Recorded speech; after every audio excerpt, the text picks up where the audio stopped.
손이 뭔가 노력하는 느낌이 들까요? 없어요. 근데 대부분 여기에 속아요. 그래서 제가 골프머신을 읽으면서 정말로 딱 저를 위해서 했다는 얘기가 요 밑에 내용인데 딱 이 말이에요. 손이 직면한 가장 큰 위험은 노력이 파워라고 믿는 거래요. 내가 뭔가 여기를 더 내가 적극적으로 내려간다든지 뭔가 더 세게 내리면 파워가 연관이 된다고 이렇게 착각할 수도 있죠. 아무리 노력을 해도 최대 회전 속도를 만들 수가 없대요. 이거예요. 결국 이거예요. 자, 근데 대부분 이렇게 생각을 하죠. 노력이 파워라고. 근데 대부분 골퍼들은 더 멀리 치려면 더 세게 스윙한다고 생각을 해요. 이건 프로들도 마찬가지예요. 알면서도 속는 부분이죠. 이거 매번. 하지만 더 세게 스윙하는 것이 아니라 더 빠르게 스윙해야 하는 게 필요하겠죠. 그리고 더 빠르게 하려면 스윙 중에 손의 속도가 증가하지 않아야 된대요. 안 쓰는 거죠. 쓰여지게끔. 그렇다고 내가 안 쓰게 꽉 잡고 있는 건 아니지만 요 곡선 구간에서 자연스럽게 클럽이 이렇게 돌아나가는 이미지를 갖고 있으면 아무것도 안 해도 되는 거잖아요. 결국 하는 건 뭐냐면 손이 하는 거는 프레셔 포인트 3번 압력만 유지하는 거 이거밖에 없어요. 그렇다고 내가 얘를 여기서 이거 쓰는 거는 내가 손을 활용하는 거겠죠. 압력만 유지하고 라인만 지키면 자연스럽게 해결도 될 수도 있겠죠. 앤드리스 벨트? 요 개념하고 아까 우리가 방금 전에 공부했던 가속하고 레그를 결합해서 생각을 한번 해보는 거예요. 앤드리스 벨트는 뭐냐면 클럽 헤드가 직선 모션에서 앵글러 모션, 그러니까 이제 뭔가 직선 움직임에서 곡선으로 움직이는 앵글러 모션으로 변경되는 것을 설명한대요. 그러니까 요 벨트가 이렇게 계속 도는 거예요. 근데 여기에 손이 이렇게 붙어 있다고 가정을 하면 이 손은 이 벨트를 따라서 이렇게 내려왔다가 이렇게 곡선을 만나겠죠. 이렇게 움직인다는 거예요. 그래서 이게 뭐냐면 결국 작살 던지기 드릴을 여기서 놓고 프레셔 포인트 한 번에 압력을 유지하고 클럽 샤프트가 지면하고 평행일 때까지는 정면에서 보면 이 손이 어떻게 움직이는 것처럼 보이냐면 직선으로 이렇게 라인을 따라서 이렇게 대각선으로 이렇게 내려가는 것처럼 보일 수도 있겠죠. 그래서 손은 항상 이렇게 움직일 수밖에 없게 우리가 설정을 하자는 거죠. 여기까지는 몸에서 느낄 때 클럽 헤드가 어떻게 움직이는 것처럼 느낄까요? 여기서 직선으로 이렇게 클럽 샤프트가 평행의 위치까지 이렇게 오면 곡선으로 움직이는 것처럼 느껴질까요? 아니면 직선으로 움직이는 것처럼 느껴질까요? 직선으로 움직이는 것처럼 느껴지지만 사실상은 클럽 헤드는 서클로 움직일 수밖에 없다는 거죠. 자, 그래서 클럽 헤드의 움직임의 중요한 요소래요. 요 앤드리스 벨트를 이해하는 게. 그 다음에 손의 움직임을 결정을 한대요. 손은 요 벨트를 따라서 움직인다고 이제 정의를 한 거죠. 직선 부분에서는 벨트와 클럽 헤드는 동일한 속도로 움직인대요.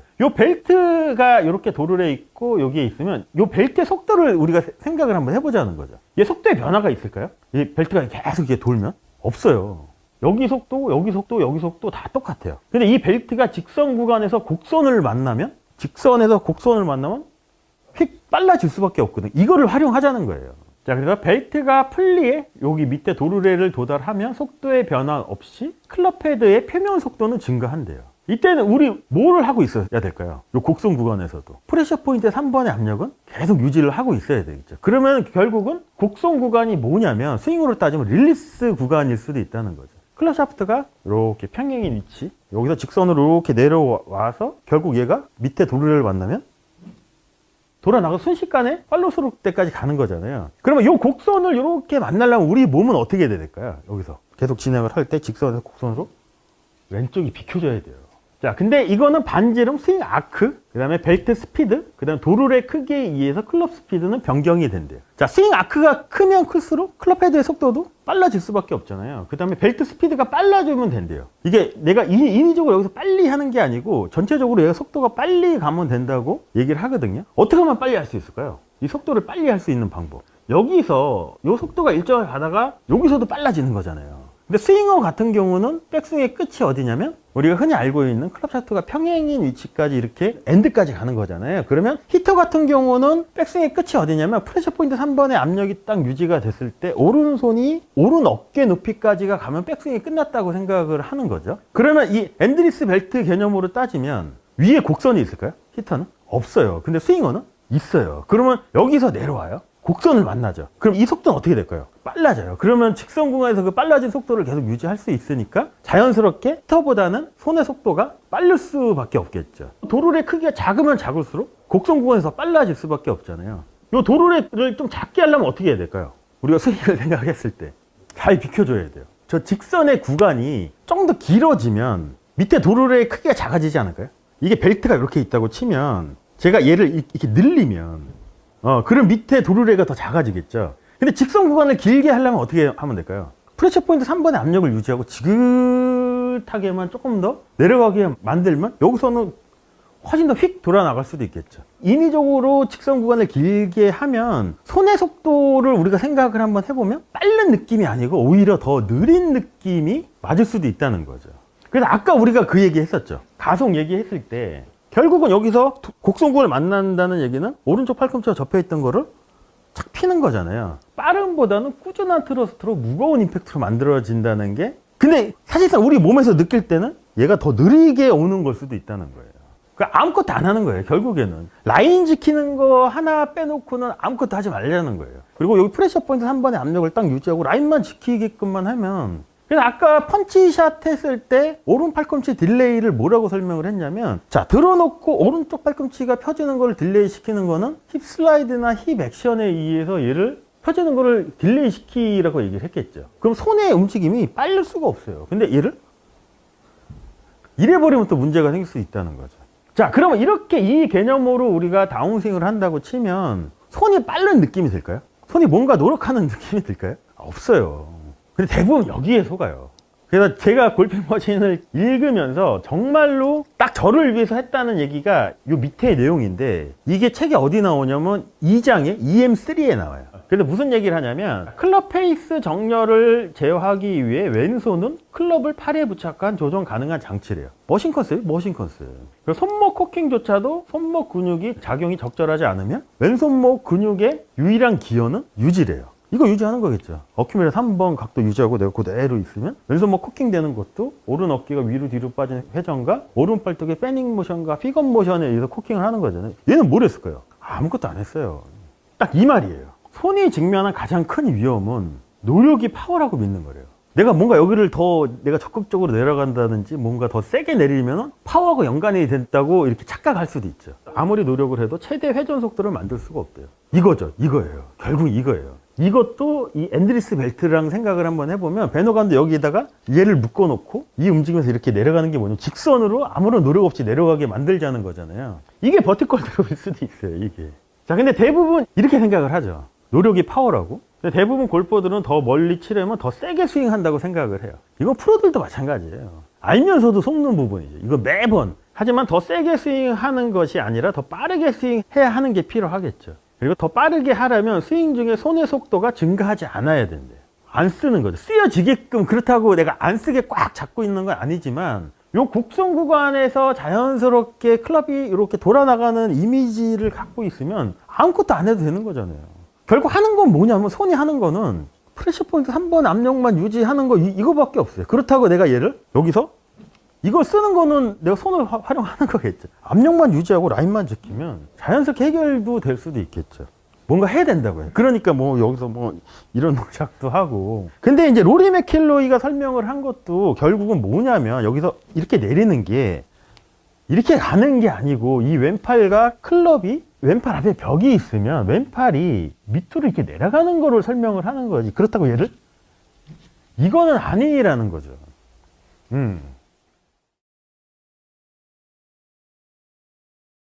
곡선에 천천히 내려오다가 밑에 이렇게 도르래 곡선을 만나면 얘는 어떻게 되냐면 휙 빨라질 수도 있다는 거죠.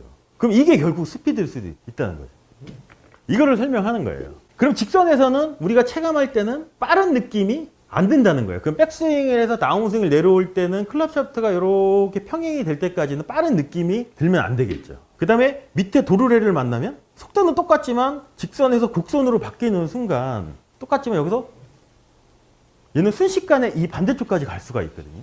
그러니까 여기서 뭔가 이렇게 세게 내리려고 하고, 그러니까 이제 문제점이 많이 발생을 하겠죠. 그래서 손이 직면한 가장 큰 위험은 노력이 파워라고 믿는 거예요.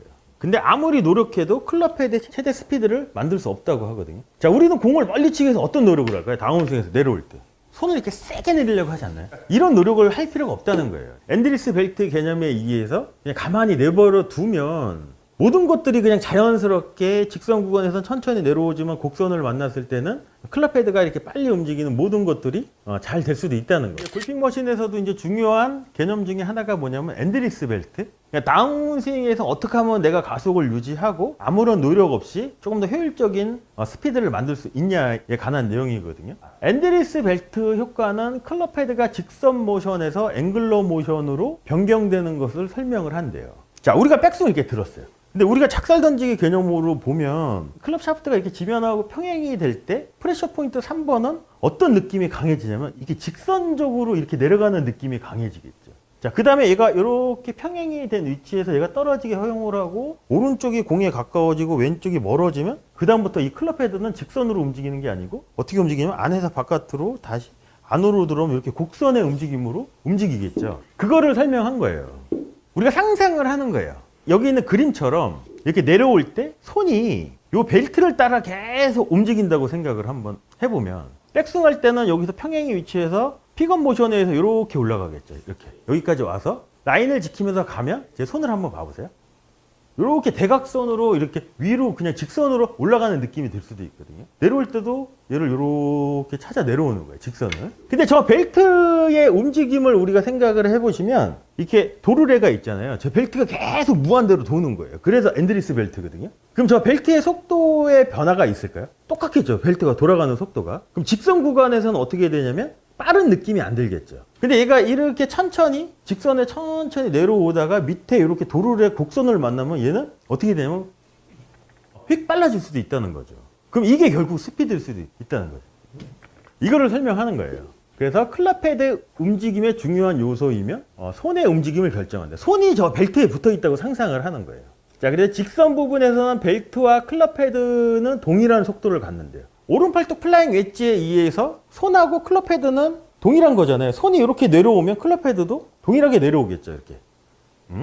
그럼 직선에서는 우리가 체감할 때는 빠른 느낌이 안 든다는 거예요. 그럼 백스윙을 해서 다운스윙을 내려올 때는 클럽 샤프트가 이렇게 평행이 될 때까지는 빠른 느낌이 들면 안 되겠죠. 그 다음에 밑에 도르래를 만나면 속도는 똑같지만 직선에서 곡선으로 바뀌는 순간 똑같지만 여기서 얘는 순식간에 이 반대쪽까지 갈 수가 있거든요.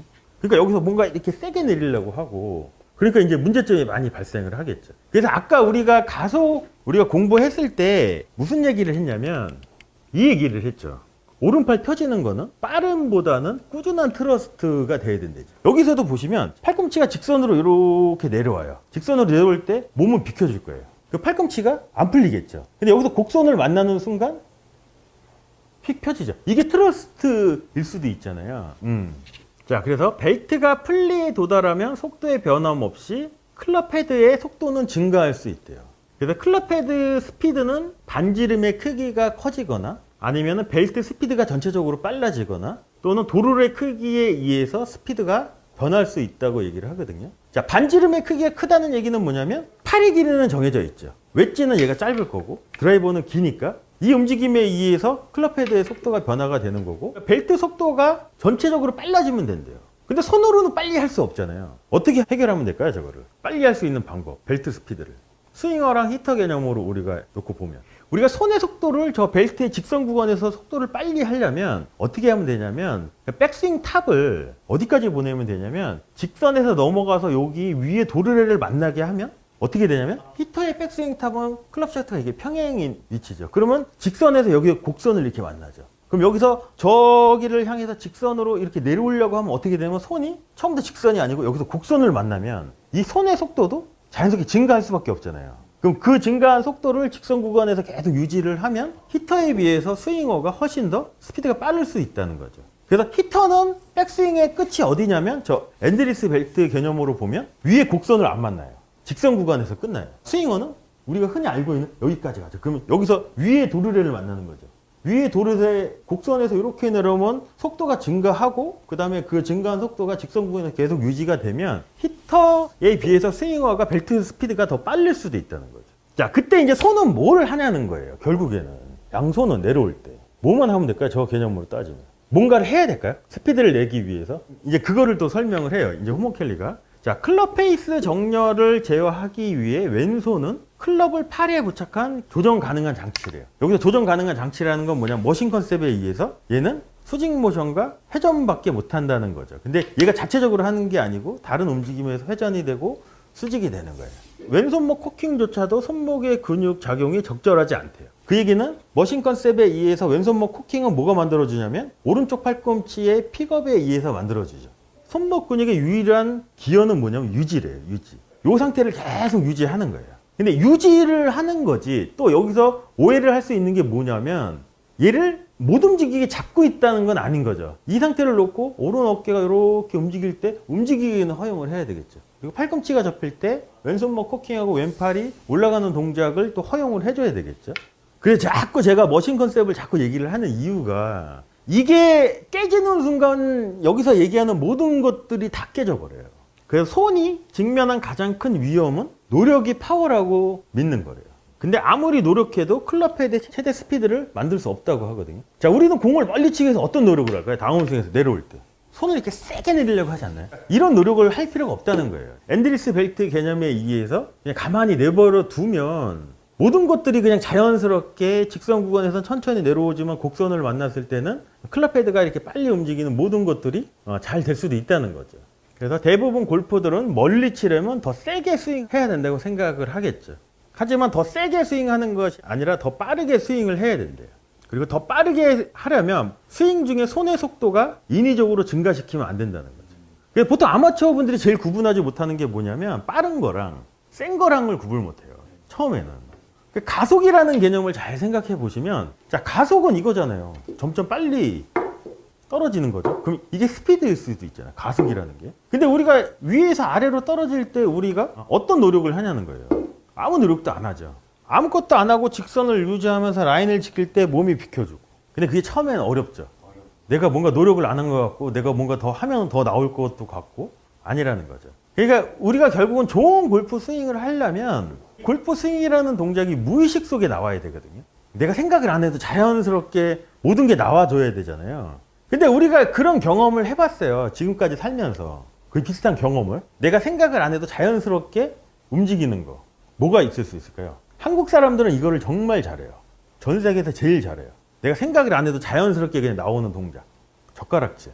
자, 젓가락질 할 때 한번 생각 한번 해보세요. 이거 움직이는 거 생각하시나요? 안 하죠. 왜 될까요? 젓가락질만 잡으면 그냥 자동으로 되잖아요. 근데 젓가락질을 그렇게 잘하기 위해서 우리가 과정을 생각해 한번 해보시면, 혼나기도 혼나고 떨어뜨리기도 떨어뜨리고 시행착오를 많이 겪고 시간이 지나면서 그거를 꾸준하게 반복을 하니까 지금에 와서는 우리가 젓가락질을 움직임을 생각을 안 하죠. 근데 외국 사람들은 젓가락질을 잘 못하잖아요.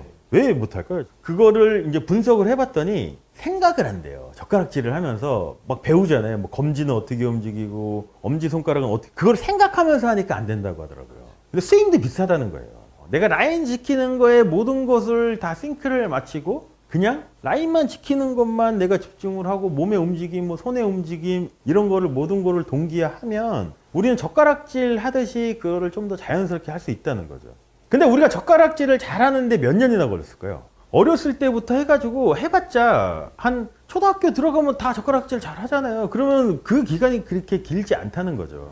그럼 그 과정만 내가 참고 이겨내면 그 이후부터는 평생 하죠. 평생 써먹는 거잖아요. 그냥 나와도. 그러니까 골프 스윙을 이렇게 본능적으로 움직이게끔만 우리가 해주면 어려운 골프가 어느 정도는 쉽게 풀릴 수 있는 게 상당히 많을 수도 있다는 거죠. 어떻게 생각할 수도 있냐면 이 스틱 가운데 잡은 게 에이밍 포인트를 던지는 포인트라고 생각을 하고, 제가 이 위치에서 크로스 스탠스를 쓰면 에이밍 포인트가 자연스럽게 공보다는 뒤로 가는 거고, 여기서 제가 오픈 스탠스를 쓰면 앞으로 가죠. 이게 어떻게 보면 내가 모든 거를 바꾸지 않고 자동으로 될 수도 있다는 거죠. 그러면 이점이 뭐냐면 공의 위치를 변경할 필요가 없다는 거예요. 근데 이거를 예전부터 한 사람이 누가 있냐면 유명한 그림 있잖아요. 베노간 스탠스 혹시 보셨나요? 긴 클럽은 드라이버는 크로스 스탠스로 가고 짧은 클럽은 오픈으로 가죠. 볼위치 우리가 처음 배울 때 7번은 가운데 놓고 그 다음에 드라이버는 왼발에 놓고 웨지는 뒤에 놓죠. 그러면 이때는 어떻게 바뀌냐면 에이밍 포인트가 항상 여기예요. 그럼 똑같은 효과죠. 둘 중에 하나를 선택을 하면 돼요. 볼 위치를 이렇게 픽스를 시켜놓고 내가 스탠스를 이렇게 서서 에이밍 포트를 바꾸든지 아니면은 스탠스를 스퀘어를 유지를 하고 에이밍 포트를 고정을 시켜놓고 볼 위치를 변경을 해서 하는 방법이 앤드리스 벨트에 의해서 아까 전에 말씀드렸던 작살 던지기를 잘 하려면 앤드리스 벨트 개념에 의해서 그러니까 이 라인 어느 선상으로 내가 작살을 던지냐도 중요하거든요. 그게 이제 에이밍 포인트 개념이라고 이제 홈앤켈리는 정의를 하는데 손과 클럽 헤드는 클럽 헤드 레그로 결합되어 있대요. 자, 여기서 말하는 클럽 헤드 레그는 어딜까요? 레그 하면 생각나는 게 이렇게 돼 있으면 손하고 클럽 헤드는 여기로 연결되어 있는 거잖아요. 그리고 딜리버리를 실행하는데 활용할 수 있대요. 여기서 말하는 딜리버리는 뭐냐면 앤드리스 벨트의 직선 구간. 여기서 그냥 그대로 내려오면 되겠죠. 그리고 플레인 라인의 특정 지점으로 클럽을 유도하는 것이며 자동으로 플레인 라인을 추적할 수 있대요. 그래서 에이밍 포인트 트러스트는 항상 직선의 노력이래요. 여기 직선이잖아요. 작살 던지기 이렇게 하더라도.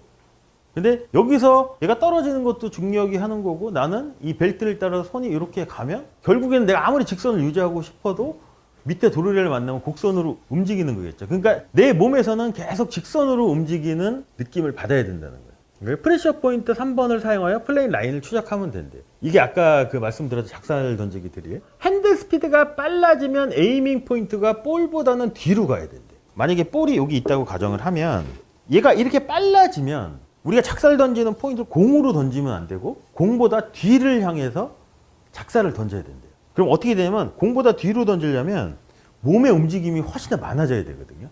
자, 그리고 속도가 느리면 에이밍 포인트가 어디로 가야 되냐면 이 공보다 앞쪽으로 가라고 하거든요.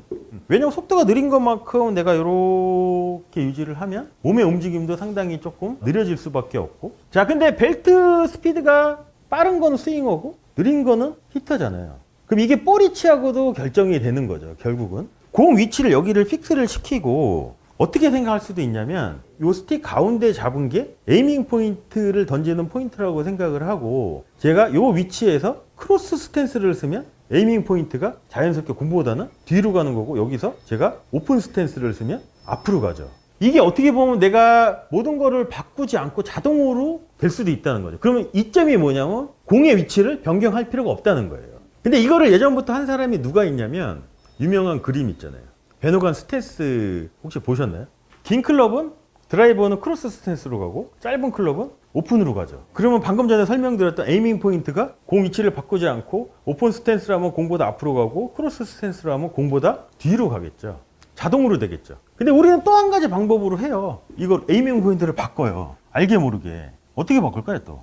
가장 일반적인 거, 볼 위치 우리가 처음 배울 때 7번은 가운데 놓고 그 다음에 드라이버는 왼발에 놓고 웨지는 뒤에 놓죠. 그러면 이때는 어떻게 바뀌냐면 에이밍 포인트가 항상 여기예요. 그럼 똑같은 효과적이겠죠. 둘 중에 하나를 선택을 하면 돼요.